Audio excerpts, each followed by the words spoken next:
ನೋಡಿ ಈಗ ಮಾವಿನಕಾಯಿದು ವರ್ಷಗಟ್ಟಲೆ ಇಡ್ತೀವಲ್ಲ ಉಪ್ಪಿನಕಾಯಿ ಹೆಂಗೆ ಮಾಡೋದು ತೋರಿಸ್ತಾ ಇದ್ದೀನಿ. ನನಗೊಂದು ಒಳ್ಳೆ ಇದ್ರದ್ದು ಮಾವಿನಕಾಯಿ ಸಿಕ್ಕಿವೆ. 3 ಮಾವಿನಕಾಯಿ ತೊಗೊಂಡಿದ್ದೀನಿ, ಒಂದಿಷ್ಟು ಹಸಿಮೆಣ್ಸಿನ್ಕಾಯಿ ತೊಗೊಂಡಿದ್ದೀನಿ. ಇವನ್ನ ಹಾಕಿ ಟ್ಯಾಂಜಿ ಆಗಿದ್ದಂತಹ ಒಂದು ಉಪ್ಪಿನಕಾಯಿ ಮಾಡಿ ತೋರಿಸ್ತಾ ಇದ್ದೀನಿ ನಿಮ್ಗೆ. ಇದನ್ನ ಈಗ ಮೊದಲು ಸ್ವಚ್ಛಾಗಿ ತೊಳೆದು ಅರಿಶಿಣ ಪುಡಿ ಉಪ್ಪು ಹಾಕಿ ತೊಳೆದು ಒರೆಸಿ ಇಟ್ಕೊಂಡಿದ್ದೆ. ಈಗ ಅವನ್ನು ಹೆಚ್ತಾ ಇದ್ದೀನಿ. 3 ಮಾವಿನಕಾಯಿ ಹೆಚ್ಚಿಟ್ಕೊಂಡಿದ್ದೀನಿ, ಒಂದು 10 ಹಸಿಮೆಣ್ಸಿನ್ಕಾಯಿ ಹೆಚ್ಚಿಟ್ಕೊಂಡಿದ್ದೀನಿ, 3 ಜಿಂಜರ್ ತುಂಡು ಹಾಕಿದ್ದೀನಿ. ಈಗ ನಾನು ಟ್ಯಾಂಜಿ ಆಗಿದ್ದಂಥ ಒಂದು ಪಂಜಾಬಿ ಮಸಾಲದ್ದು ಮಾಡಿ ತೋರಿಸ್ತಾ ಇದ್ದೀನಿ. ಇದನ್ನೀಗ ಉಪ್ಪು ಅರಿಶಿಣ ಪುಡಿ ಹಾಕಿ ಚೆನ್ನಾಗಿ ಮಿಕ್ಸ್ ಮಾಡಿಕೊಂಡು ಮುಚ್ಚಿಟ್ಬಿಡ್ತೀನಿ. ಇವತ್ತು ಆಯ್ತು ನೋಡಿ, ಉಪ್ಪು ಮತ್ತು ಸ್ವಲ್ಪ ಅರಿಶಿಣ ಪುಡಿ ಹಾಕಿ ಚೆನ್ನಾಗಿ ಮಿಕ್ಸ್ ಮಾಡಿದ್ದೀನಿ. ಇದನಿಗೆ ಮುಚ್ಚಿಟ್ಬಿಡ್ತೀನಿ. ರಾತ್ರಿ ಏನು ಮಾಡ್ತೀನಿ, ಒಂದು ದೊಡ್ಡ ಕೊಳಗದಲ್ಲಿ ಒಂದು ಸ್ವಲ್ಪ ಉಪ್ಪು ಹಾಕಿ ಪೂರ್ತಿ ಕೊಳಗೆ ತುಂಬ ನೀರು ತೊಗೊಂಡು ಅದನ್ನು ಕುದಿಸಿ ಸ್ಟೆರಿಲೈಸ್ ಮಾಡಿ ಆರಲಿಕ್ಕೆ ಇಟ್ಕೊತೀನಿ. ಆಮೇಲೆ ನಾನು ಮುಂಜಾನೆ ಇದಕ್ಕೆ ಏನು ಹಾಕ್ತೀನಿ, ನಾಳೆ ಮಧ್ಯಾಹ್ನ ಕಡೆ ಮಸಾಲೆ ಹಾಕಿ ಉಪ್ಪಿನಕಾಯಿ ತಯಾರು ಮಾಡ್ತೀನಿ ನಾನು. ನೋಡಿ ಈಗ ಉಪ್ಪು ಹಾಕಿಟ್ಟಿದ್ದೆಲ್ಲ ಸ್ವಲ್ಪ ನೀರು ಬಿಟ್ಟಿದೆ. ಇದಕ್ಕೆ ಈಗ ನಾನು ಏನು ಮಾಡ್ತೀನಿ, ಒಂದು ಸ್ವಲ್ಪ ಮಸಾಲೆ ಮಾಡ್ಕೋತಾ ಇದ್ದೀನಿ. ನೋಡಿ ಇದಕ್ಕೆ ಪಂಜಾಬಿದು ಒಂದು ಚಟ್ಪಟ ಮಸಾಲ ಮಾಡಿ ಹಾಕ್ತಾಯಿದ್ದೀನಿ. ಇದೇನಂದ್ರೆ 1.5 ಸ್ಪೂನಷ್ಟು ಬೇಳೆ ಸೊಪ್ಪು ತೊಗೊಂಡಿದ್ದೀನಿ, ಒಂದು ಅರ್ಧ ಜೀರಿಗೆ ತೊಗೊಂಡಿದ್ದೀನಿ, ಒಂದು 10 ಕಾಳು ಮೆಣಸು ತೊಗೊಂಡಿದ್ದೀನಿ, ಒಂದು 10 ಕಾಳು ಧನಿಯಾ ತೊಗೊಂಡಿದ್ದೀನಿ. ಆಮೇಲೆ ಒಂದು 2-3 ಸ್ಪೂನಷ್ಟು ಕರಿದು ಇದು ಇರ್ತದಲ್ಲ ಸಾಸಿವೆ ತೊಗೊಂಡಿದ್ದೀನಿ ಚಿಕ್ಕದು.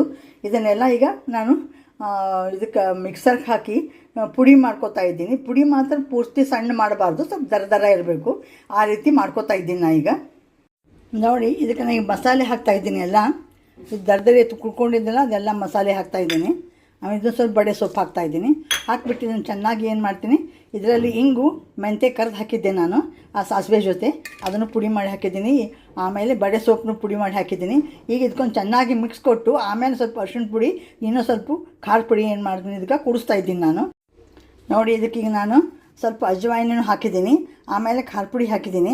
ಹಾಕ್ಬಿಟ್ಟಿದ್ದೀನಿ, ಚೆನ್ನಾಗಿ ಒಂದು ಮಿಕ್ಸ್ ಕೊಟ್ಟು ನಾನು ಇನ್ನೇನು ಮಾಡಿದೆ, ರಾತ್ರಿ ನೀರು ಇರ್ತದಲ್ಲ ಕೊಳಗದಲ್ಲಿ, ಅದಕ್ಕೊಂದು ಸ್ವಲ್ಪ ಉಪ್ಪು ಹಾಕಿ ಸ್ಟೆರಿಲೈಸ್ ಮಾಡಿ ಹಾಕಿಟ್ಟಿದ್ದೆ. ಈಗ ತುಂಬ ತಣ್ಣಗಾಗಿದೆ, ಅದು ಆರಿದೆ. ಅದನ್ನೀಗ ಇದಕ್ಕೆ ಹಾಕ್ತಾಯಿದ್ದೀನಿ ನಾನು. ಎಣ್ಣೆ ಹಾಕೋದಿಲ್ಲ, ಬೇಕಂದ್ರೆ ಮೇಲೊಂದು ನೀವು ಒಗ್ಗರಣೆ ಸಾಸಿವೆದು ಒಗ್ಗರಣೆ ಕೊಟ್ಕೋಬಹುದು. ಈಗ ನಾವು ಒಗ್ಗರಣೆಯನ್ನು ತಣ್ಣಗಾದಿನ ಕೊಡಬೇಕು. ಬಿಸಿದು ಹಾಕಿದ್ರೆ ಉಪ್ಪಿನಕಾಯಿ ಏನಾಗ್ತಾವೆ, ಕೆಟ್ಟು ಹೋಗ್ತಾವೆ. ಬಿಸಿದು ಹಾಕಬಾರ್ದು, ಅದು ಆರಿಂದ ತಣ್ಣಗಾದಿಂದ ಒಗ್ಗರಣೆ ಹಾಕಬೇಕು. ಒಗ್ಗರಣೆ ಆಮೇಲೆ ಹಾಕ್ತೀನಿ. ಈಗ ನಾನು ನಿಮಗೆ ಈ ಸ್ಟೆರಿಲೈಸ್ ಮಾಡಿದ್ದ ನೀರು ಹಾಕೋದು ತೋರಿಸ್ತಾ ಇದ್ದೀನಿ. ನೋಡಿ ಇಲ್ಲೇ ಸ್ಟೆರಿಲೈಸ್ ಮಾಡಿರ್ತೀನಿ. ಈ ನೀರು ಹಾಕ್ತಾಯಿದ್ದೀನಿ. ಈಗ ಹಾಕ್ಬಿಟ್ಟಿದ್ದೀನಿ, ಮಿಕ್ಸ್ ಮಾಡ್ತೀನಿ. ಈಗ ನೋಡಿ ಸಾಕಷ್ಟು ನೀರು ಬಿಟ್ಕೊಂಡಿದ್ದೆ. ಇದಕ್ಕೆ ನಾನೀಗ ಕಲ್ಲಂಜಿ ಹಾಕಿದ್ದೀನಿ. ಕಲ್ಲಂಜಿ ಹಾಕಿಬಿಟ್ಟು ನಿನ್ನೆ ರಾತ್ರಿ ನಾನು ಏನು ಮಾಡಿದ್ದೆ, ಇದಕ್ಕೊಂದು ಸ್ವಲ್ಪ ಖಟ್ಟ ಮೀಠ ಟೇಸ್ಟ್ ಬರಲಿ ಅಂತ ತಿಳ್ಕೊಂಡು ಗುಂಡು ಬೆಲ್ಲ ಇರ್ತದಲ್ಲ, ಜಜ್ಜಿಬಿಟ್ಟು ಬೆಲ್ಲ ಹಾಕಿದ್ದೆ ಇದಕ್ಕೆ. ಈಗ ಚೆನ್ನಾಗಿ ಒಂದು ಮಿಕ್ಸ್ ಕೊಟ್ಟು ಸ್ವಲ್ಪ ಉಪ್ಪು ಕಡಿಮೆ ಅನಿಸ್ತೀವಿ, ಇನ್ನೊಂದು ಸ್ವಲ್ಪ ಉಪ್ಪು ಹಾಕಿದ್ದೀನಿ. ಈಗ ಇದು ರೆಡಿ ಆಗಿದೆ. ಇದಕ್ಕೆ ಏನು ಮಾಡಬೇಕು, ನಾನು ಮೊದಲು ತೆಗೆದು ಬಿಡಬೇಕು ಅಂತ ಮಾಡಿದ್ದೆ, ಆದರೆ ಒಗ್ಗರಣೆ ಕೊಡೋದು ಬರ್ತಿದ್ದೆ. ನಾನು ಏನು ಮಾಡ್ತಾಯಿದ್ದೀನಿ, ಈಗ ಇದಕ್ಕೊಂದು ಒಗ್ಗರಣೆ ರೆಡಿ ಮಾಡಿಟ್ಟು ತಣ್ಣಗಾಗಿಂದ ಇದಕ್ಕೆ ಹಾಕಿ ಕಲಸಿ ಆಮೇಲೆ ಈ ಬಾಟಲ್ಗೆ ತೆಗಿತಾ ಇದ್ದೀನಿ. ನೋಡಿ ಈಗ ಒಗ್ಗರಣೆ ರೆಡಿ ಮಾಡಿಟ್ಟಿದ್ದೆ.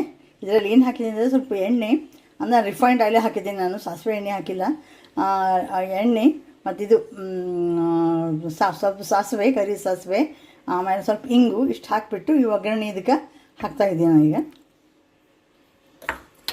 ಈ ಒಗ್ಗರಣೆ ಬೇಕಂದ್ರೆ ನೀವು ಯಾವಾಗ ನೀವು ಉಪ್ಪಿನಕಾಯಿ ತಕ್ಕೋತಿರ್ತೀರಿ, ಸ್ವಲ್ಪ ಪ್ರಮಾಣದಾಗ ಯೂಸ್ ಮಾಡಿ ತಕ್ಕೋತಿರ್ತೀವಲ್ಲ, ಆ ಟೈಮಿಗೆ ಒಗ್ಗರಣೆ ಹಾಕ್ಕೊಂಡ್ರೂ ಬರ್ತದೆ. ನಾನು ಇದಕ್ಕೆ ಹಾಕಿ ಇಡ್ತಾಯಿದ್ದೀನಿ. ಈಗ ಇದನ್ನು ಚೆನ್ನಾಗಿ ಮಿಕ್ಸ್ಕೊಟ್ಟು ಈಗೇನು ಮಾಡ್ತೀನಿ, ಒಂದು ಏರ್ ಟೈಟ್ ಬಾಟ್ಲಿಗೆ ತುಂಬ್ತೀನಿ ಅದನ್ನು ನಾನು.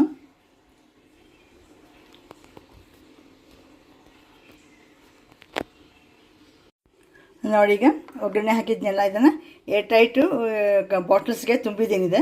ಇದು ಸ್ವಲ್ಪ ಜಾಗ ಬಿಟ್ಟು ತುಂಬಿನಿ, ಅಂದರೆ ಒಂದು ಚಮಚ ಹಾಕಿ ನಾವು ತಿರುಗಿದ್ರೆ ಕೈ ಆಡಿದರೆ ಬರಬೇಕದು.